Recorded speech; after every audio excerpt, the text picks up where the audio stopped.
Good morning, students. Now we are going to discuss about subsidiary book after the trial balance.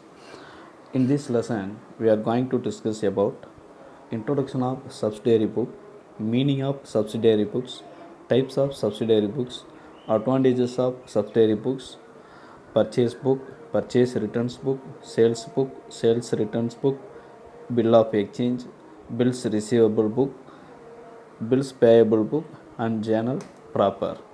The heading Introduction.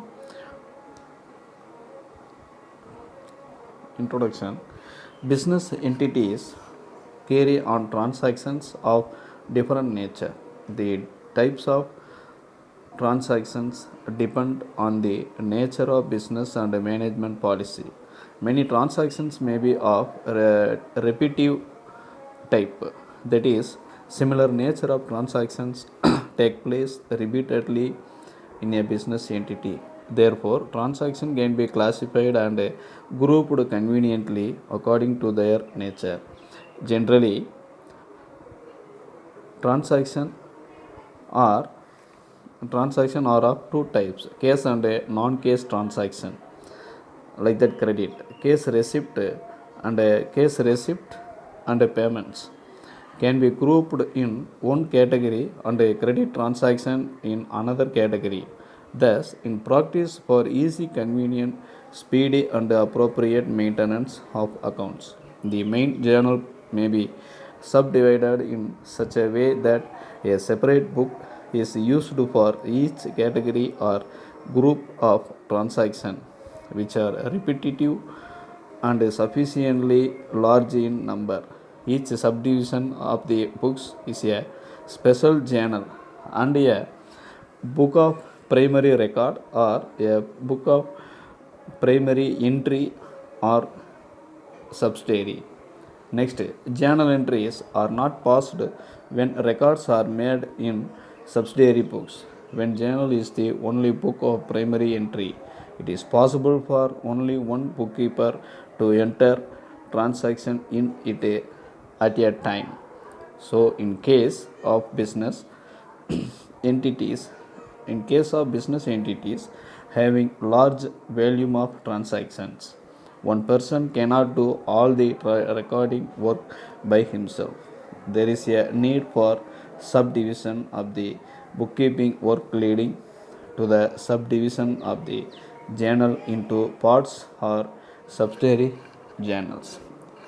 In Tamil, introduction அறிமுகம், அதாவது துணை ஏடுகள் அப்படின்றதோட அறிமுகம் அப்படின்னு பார்க்கும்பொழுது ரொம்ப எளிமையாக சொல்லிடுறேன். ஒவ்வொரு நிறுவனமுமே சப்சிடரி புக்கு அதாவது நிறைய விதமான நடவடிக்கைகள் பின்பற்றப்படுகிறது. அந்த பின்பற்றக்கூடிய நடவடிக்கைகளை என்ன செய்கிறாங்கன்னா தனித்தனி ஏடுகளாக பராமரிக்கப்படுகிறது. அதன் மூலம் உருவானது தான் இந்த கொள்முதல் ஏடு, கொள்முதல் திருப்பை ஏடு, விற்பனை திருப்பை ஏடு, மாற்றுச்சீட்டு, பெறுதற்குரிய மாற்றுச்சீட்டு, செலுத்தற்குரிய மாற்றுச்சீட்டு அப்படின்னு சொல்கிறாங்க. பொதுவாக இதனுடைய தன்மையை ரெண்டாக பிரிக்கிறாங்க. ஒன்று ரொக்கத்தன்மை, இன்னொன்று ரொக்கமற்ற தன்மை அப்படின்னு சொல்கிறாங்க. அந்த ரொக்கமற்ற தன்மை அப்படின்னு பார்க்கும்பொழுது கடன் நடவடிக்கைகளை தான் சொல்கிறாங்க. பொதுவாக இந்த துணையேடுகளை பொறுத்தளவில் கடன் நடவடிக்கைகள் மட்டும்தான் இதில் இடம்பெறும். சொத்துக்கள் வாங்கிறது விற்கிறது இதில் இடம்பெறாது. இது பொதுவான கான்செப்ட் தான் இந்த லெசனில் நம்ம பார்க்க போகிறோம். அப்போ அப்படி பார்க்கும்பொழுது இந்த துணையேடுகளை பதிவு செய்கிறது ஒரு ரொக்கத்தன்மை, ரொக்கமற்ற தன்மை அப்படின்னு ரெண்டையுமே பதிவு செய்கிறாங்க. அதே போல் ஒவ்வொரு நடவடிக்கைக்குமே தனித்தனியான ஏடுகள் பராமரிக்கப்படுகிறது. அதாவது கொள்முதல் ஏடுலேருந்து செலுத்தற்குரிய மாற்றுச்சீட்டு வர தனித்தனியாக பின்பற்றப்படுகிறது. அப்போ இப்படி பதிவு செய்யும் பொழுது குறிப்பேடுகளில் பதிவுகள் செய்ய வேண்டிய அவசியம் கிடையாது. குறிப்பேடு மட்டுமே முதன்மை பதிவேடாக இருக்கும் பட்சத்தில் ஒரு நேரத்தில் நிறுவனத்தின் நடவடிக்கைகளை ஒரே ஒரு கணக்காளரால் மட்டும்தான் பதிவு செய்ய முடியும். ஆகவே வணிக நிறுவனங்களில் பார்த்திங்க அப்படின்னா அதிகமாக நடவடிக்கைகள் இருக்கும் பட்சத்தில் ஒருத்தரால் மட்டும் அதை என்ன செய்ய முடியாது, ஒருத்தரால் மட்டும் அதை சரி செய்ய முடியாது. அதனால் என்ன செய்கிறாங்க அப்படின்னா ஒவ்வொரு நடவடிக்கைக்கும் ஒரு ஏடு பராமரிக்கப்படுகிறது அப்படின்னு சொல்கிறாங்க. அதுதான் அதுக்கடுத்து பார்க்கும்பொழுது மீனிங் ஆஃப் சப்சிடரி புக் அப்படின்னு சொல்கிறாங்க. It means It means are subdivisions of journal in each of which transactions of similar nature are recorded. These are books of prime entry. Instead of recording of one journal, the transactions are recorded in a number of prescribed books அப்படின்னு சொல்கிறாங்க. துணையேடுகள் அப்படின்றது வந்து பல்வேறு பிரிவுகளை கொண்டதாக கருதப்படுகிறது. ஒவ்வொரு துணையேட்டிலும் ஒத்த தன்மையுள்ள, அதாவது ஒரே தன்மையுள்ள நடவடிக்கைகள் பதியப்படுகிறது. இவைகள் வந்து முதன்மை பதிவேடுகளாக கருதப்படுகிறது. ஒரு குறிப்பேட்டில் பதிவு செய்வதற்கு பதிலாக நடவடிக்கைகள் பல்வேறு உரிய ஏடுகளில் பதிவு செய்யப்படுகிறது அப்படின்னு சொல்கிறாங்க. அதான் இங்கே கான்செப்டாக சொல்கிறாங்க. அதான் ஒவ்வொரு நடவடிக்கைக்குமே ஒரு தனித்தனியான ஏடுகள் பராமரிக்கப்பட்டு வருகிறது அப்படின்னு சொன்னாங்க. Next heading types of subsidiary book. It's transaction is classified into two types, case transaction and a credit transaction. A case transaction is case book and a credit transaction are purchase book, purchase returns book, sales returns book, bills receivable, bills payable book and journal proper. 1. Subsidiary book for entering case transaction. 2. Subsidiary books அதாவது special journal for entering non cash transaction. In subsection A purchase book or purchase journal for recording only credit purchase of goods in which the trader deals அப்படின்னா. Point number 1, துணையேடுகள் அப்படின்றது வந்து இதில் ரொக்கத்தன்மை மற்றும் பதியப்படுகிறது. இரண்டாவதாக ரொக்கமில்லா நடவடிக்கைகள் பதியப்படுகிறது. அதில் ஏ அப்படின்னு பார்க்கும் பொழுது கொள்முதல் ஏடு அல்லது கொள்முதல் குறிப்பேடு அப்படின்னு சொல்கிறாங்க. கடனுக்கு கொள்முதல் செய்யும் சரக்குகள் மட்டுமே இதில் பதியப்படுகிறது. கடனுக்கு கொள்முதல் செய்கிற சரக்குகள் மட்டும்தான் இதில் பதியப்படுகிறது.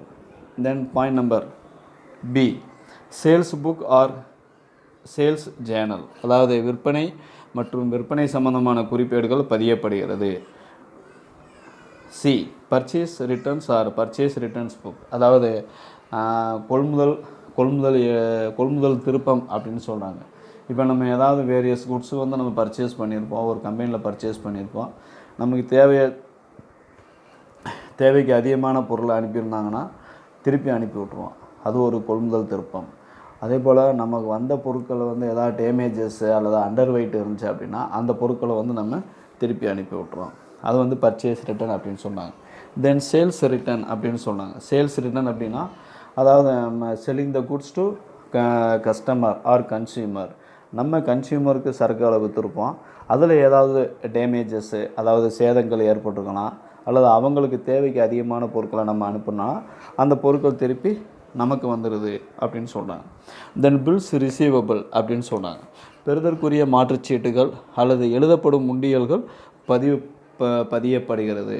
தென் பில்ஸ் பேயபிள் அப்படின்னா செலுத்தற்குரிய மாற்றுச்சீட்டுகள் அல்லது ஏற்கப்படும் முண்டியல்கள் அப்படின்னு சொல்கிறாங்க. Last one Journal proper. The general Journal are all purpose Journal to record transactions which do not find a place in the above 7 subsidiary books. அதாவது உரிய குறிப்பேடு ஜேர்னல் ப்ராப்பர் அப்படின்னு சொல்கிறாங்க. இதை வந்து பொது குறிப்பேடு அல்லது அனைத்து நோக்க குறிப்பேடு என்றும் கூறப்படுகிறது. மேற்குறிப்பிட்ட 7 துணை ஏடுகளிலும் பதிவு செய்ய முடியாத நடவடிக்கைகள் இதில் பதிவு செய்யப்படுகிறது.